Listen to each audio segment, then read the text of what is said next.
Hello students, आप सभी का स्वागत है ग्रामर की इस क्लास में। आज हमारी क्लास प्रोनाउन के पार्ट्स पर आधारित है। इसका फर्स्ट पार्ट है पर्सनल प्रोनाउन। हिंदी में इसे हम पुरुषवाचक सर्वनाम कहते हैं। आज हम इसी के विषय में पढ़ेंगे। सेंटेंसेस देखिए। Why are you crying? Are you afraid of me? First sentence underline किए हुए वर्ड है हमारे यू और me. Second sentence some man are not honest, they steal things. Second sentence में हमारा अंडरलाइन किया हुआ वर्ड है they. Third sentence open this box, it is locked. Word it, you, he, she and I will do it together. You, he, she, I, ये words हमने underline किए हुए हैं। ये अंडरलाइन किए हुए वर्ड्स हैं हमारे पर्सनल प्रोनाउन। पर्सनल प्रोनाउन क्या होते हैं? आपको ध्यान होगा कि प्रोनाउन हमने बताए थे जो नाउन को रिप्लेस करते हैं, नाउन की जगह यूज होते हैं। और पर्सनल प्रोनाउन क्या होते हैं? इन सेंटेंसेस में the pronouns in the above sentences stands for the names of persons or things. Such pronouns are called personal pronoun. यानी इन sentences में persons के name और things के name के लिए जो pronoun use हुए हैं वो हमारे personal pronoun है। यहाँ देखिए, ये person के नाम को रिप्लेस करते हैं यू यानी तुम। हम किसी व्यक्ति को तुम कहेंगे तो यहाँ ये क्या है? ये पर्सन का नेम की जगह यूज हुआ प्रोनाउन है। इसी तरह इट थिंग की जगह रिप्लेस हुआ प्रोनाउन है। इस तरह के शब्द, इस तरह के वर्ड्स जो पर्टिकुलर पर्सन्स और थिंग्स को रिप्लेस करते हैं वो हमारे पर्सनल प्रोनाउन कहलाते हैं। पर्सनल प्रोनाउन के टाइप्स होते हैं, 2 टाइप्स हैं ये, सब्जेक्टिव और ऑब्जेक्टिव। सब्जेक्टिव क्या होते हैं? The ones that play the role of a subject in a sentence. यानी वे प्रोनाउन जो सेंटेंस में सब्जेक्ट का काम करेंगे वो हमारे सब्जेक्टिव पर्सनल प्रोनाउन कहलाएंगे। सेकेंड टाइप है इसका objective. The ones that plays the role of an object of a sentence। यानी वे प्रोनाउन जो सेंटेंस में ऑब्जेक्टिव का काम करते हैं, ऑब्जेक्टिव का रोल प्ले करते हैं, वो हमारे ऑब्जेक्टिव पर्सनल प्रोनाउंस कहलाते हैं। बोर्ड पर sentence, Ram and Sita are friends. He likes her very much, she is also very fond of him. इन सेंटेंसेस में ये आपके सामने 3 जो सेंटेंस लिखे हुए हैं, इनमें देखिए फर्स्ट सेंटेंस में राम, सीता, फ्रेंड्स क्या है? नाउन है। लेकिन राम को रिप्लेस किया है ही से, प्रोनाउन हो गया। सीता को रिप्लेस किया है शी से, प्रोनाउन हो गया। अब ये ही और शी क्या है? ये हमारे पर्सनल प्रोनाउंस हैं। ये हमारे पर्सनल प्रोनाउन है। और पर्सनल में भी ये कौन से प्रोनाउन है?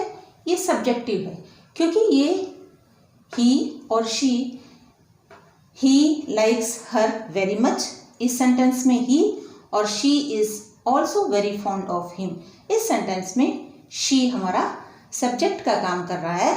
इसीलिए ही और शी क्या है? हमारे पर्सनल सब्जेक्टिव प्रोनाउंस हैं। इसी तरह सेकेंड और थर्ड सेंटेंसेस में हर और हिम 2 वर्ड हैं।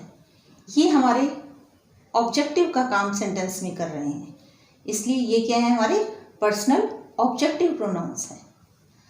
अब बात आई कि पर्सनल प्रोनाउंस जो होते हैं वो किस पे डिपेंड करते हैं। कुछ ऐसी सिचुएशंस होती है जिस पे पर्सनल प्रोनाउंस डिपेंड करते हैं, कुछ ऐसी बातें होती है जिसके बारे में हमें ध्यान रखना होता है।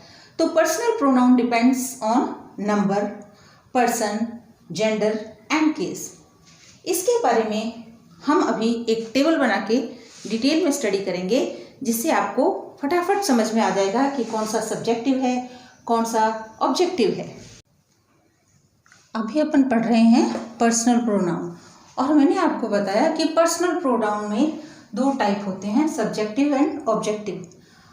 और पर्सनल प्रोनाउन डिपेंड करता है 4 बातों पर, यानी कि हम ये 4 चीज़ें यदि समझ लेते हैं तो हमें पता चल जाता है कि किसी सेंटेंस में पर्सनल प्रोनाउन सब्जेक्टिव कौन सा है और ऑब्जेक्टिव कौन सा है। देखें, यदि सिंगुलर नंबर होता है, यदि किसी सेंटेंस में सिंगुलर नंबर है और फर्स्ट पर्सन है, उस कंडीशन में चाहे वो मेल हो या फीमेल हो, इट मीन्स चाहे वो राम हो चाहे वो सीता हो, बात जब पर्सनल प्रोनाउंस की आती है तब सब्जेक्ट के केस में आई ही यूज होगा, चाहे राम के लिए हो चाहे सीता के लिए हो। और जब बात आ जाएगी ऑब्जेक्टिव के लिए, ऑब्जेक्टिव पर्सनल प्रोनाउन के लिए, तो वो चेंज हो जाता है मी में। इसी तरह यदि सिंगुलर नंबर है और सेकंड पर्सन सेंटेंस में है, उस कंडीशन में हम देखते हैं वो मेल का सेंटेंस है या फीमेल का है। दोनों ही कंडीशन में हम यू ही यूज़ करते हैं, यानी सब्जेक्टिव के लिए भी यू होगा और ऑब्जेक्टिव के लिए भी हमारा यू ही होगा। अब बात आती है थर्ड पर्सन की। सिंगुलर नंबर थर्ड पर्सन होने पर यदि मेल है, यानी राम, मोहन, राघव, नंदू, जो भी पुरुषों के नाम है, यदि वो होंगे तो उसके लिए सब्जेक्ट की जगह ही होगा, और जब वह चेंज होगा ऑब्जेक्ट में तो उसकी जगह हिम आ जाता है। और जब बात आ जाती है थर्ड पर्सन फीमेल के लिए, सीता, मोहिनी, राधा, रेखा, तब सब्जेक्ट वहाँ शी होता है और ऑब्जेक्ट वहाँ हर होता है। और जब बात आ जाती है न्यूट्रल जेंडर की, उस सिचुएशन में सब्जेक्ट और ऑब्जेक्ट दोनों ही हमारे इट रहते हैं। अब बात आती है कि प्लूरल, यदि सेंटेंस में प्लूरल नंबर्स हैं तब हम क्या करते हैं, वही सेम बात हमने ध्यान में रखनी है कि प्लूरल नंबर के साथ फर्स्ट पर्सन है, सेकंड पर्सन है या थर्ड पर्सन है। यदि केस होता है हमारा फर्स्ट पर्सन का, तो हम पहले क्या देखते हैं, मेल है या फीमेल है। प्लूरल में दोनों ही सिचुएशन में, चाहे वो मेल है चाहे वो फीमेल है, चाहे कोई पुरुष हो उस वाक्य में चाहे कोई स्त्री हो उस वाक्य में, तब हमारा सब्जेक्ट रहता है वी और ऑब्जेक्ट होता है अस। इसी में सेकंड पर्सन की जब बात आती है तो फीमेल और मेल दोनों ही कंडीशंस में हमारे लिए सब्जेक्ट यू ही यूज होता है। यहाँ देखिए second person you, second person you. इसी तरह जब प्लूरल में थर्ड पर्सन की बात आती है तो चाहे केस मेल का हो, फीमेल का हो, न्यूट्रल जेंडर का हो, किसी का भी हो, तो हमारा सब्जेक्ट रहता है दे और ऑब्जेक्ट हो जाता है देम। ध्यान रखें, I subject, me object, you का यू ही रहेगा, ही का ऑब्जेक्ट हिम, शी का हर, इट का इट ही रहेगा, वी का अस, अगेन यू का यू ही रहेगा, दे का देम रहेगा। तो ये है हमारी क्लास पर्सनल प्रोनाउन की। अब हमारे टाइप 2 सेकंड नंबर का जो प्रोनाउन है उसके बारे में हम पढ़ते हैं।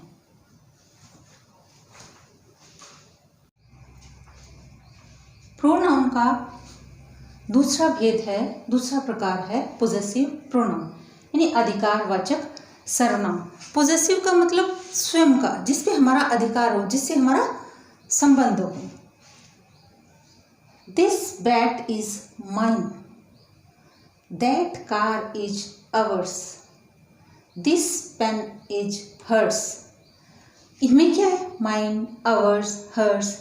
इससे क्या पता चलता है कि ये इनका संबंध उससे है। बैट का संबंध मेरे से है, कार का संबंध हमसे है, पेन का संबंध उससे है, लड़की से है। तो इस तरह के प्रोनाउन जहाँ अधिकार की बात आती है, जहाँ स्वामित्व की बात आती है, जहाँ बिलोंगिंग की बात आती है, वो पोजेसिव प्रोनाउन कहलाते हैं। प्रोनाउन दैट शोज पोजीशन और belonging are called possessive pronoun. जो हमें ये बता दे कि वह किसका है, तुम्हारा, उसका, मोहन का, सीता का, गीता का, जैसे संबंध पता चल रहा है। यानी ये स्केल किसका है, मेरा है। ये बोर्ड किसका है, मेरा है। एनीथिंग जिससे आपका संबंध हो, जिससे किसी अन्य का संबंध हो, वो हमारा पोजेसिव प्रोनाउन होता है। और अच्छी तरह देखिए, Vaishali is a friend of mine. Rekha and Reena are my cousins. We come to school together by car. The car is theirs. यहाँ दो वर्ड्स अंडरलाइन है, माइन और देयर। ये क्या है, ये हमारे पोजेसिव प्रोनाउंस है। अब यहाँ माइन क्या रिलेशन किससे है, वैशाली से। यानी वैशाली का संबंध, वैशाली का रिलेशन किससे है, मेरे से है। और इसी तरह कार जो है किससे बिलोंग कर रही है, उनसे, रेखा और रीना से बिलोंग कर रही है। इससे ये पता चलता है कि यहाँ वैशाली का संबंध मुझसे है, कार का संबंध इनसे है। इस तरह के वर्ड्स जो होते हैं वो हमारे पोजेसिव प्रोनाउंस होते हैं। पोजेसिव प्रोनाउंस के बारे में एक और बात बताना चाहूँगी कि कभी भी आप जब इंग्लिश पढ़ते हैं तो उसमें पोजेशंस को दर्शाने के लिए, बताने के लिए दो तरह के काम होते हैं। एक तो होता है आप अपोस्ट्रोफी यूज़ कर देते हैं। जब कभी भी आप अपोस्ट्रोफी यूज़ करके लिखते हैं तो उससे क्या है, हमारा पोजेशन का पता चलता है। सेकंड, पोजेसिव नाउन से ये बात हमें पता चलती है कि वह किसका है। लेकिन ध्यान देने वाली बात क्या है कि कभी भी पोजेसिव प्रोनाउन में अपोस्ट्रोफी यूज़ नहीं होता है। पोजेसिव कंडीशन क्लियर करने के लिए दो बातें हो सकती है, एपोस्ट्रोफी का यूज़, दूसरा पोजेसिव प्रोनाउन का यूज़। लेकिन पोजेसिव प्रोनाउन के साथ कभी भी एपोस्ट्रोफी यूज़ नहीं होता है। अब देखिए कि कहाँ हर आ जाता है, कहाँ हर्ष आ जाता है, कहाँ माई आता है, कहाँ माइन आ जाता है। इस तरह ये दो कंडीशंस है पोजेसिव प्रोनाउंस की, ये दो कंडीशंस हैं। इसे आप इस एग्जाम्पल से समझने की कोशिश कीजिए। This bat is mine. This is my bat. जब सेंटेंस यूं आता है, ये मेरा बैट है, okay, this is my bat. जब कंडीशन ये होती है कि मेरा पहले आता है, उस कंडीशन में माई बैट कंडीशन फर्स्ट है हमारी। और यही जब इस चीज़ से ये लग के आ रही है, जुड़ के आ रही है, बैट किससे जुड़ रहा है, मेरे से, तो ये बैट मेरा है, इस कंडीशन में माइन हो जाता है। कहने का मतलब है कि हर कंडीशन में हर्ष में बदल जाता है, लेकिन हिज किसी भी कंडीशन में नहीं बदलता। दोनों कंडीशंस में आप सेंटेंस लिखोगे, हिज का हिज ही रहेगा, माई चेंज हो जाएगा माइन में, यूअर यूअर्स में, देयर देयर्स में, अवर अवर्स में। और इस तरह आज की हमारी ये प्रोनाउन की क्लास कंप्लीट होती है। अगली क्लास में फिर मिलेंगे, तब तक खुश रहें, मस्त रहें, स्वस्थ रहें। जय भारत।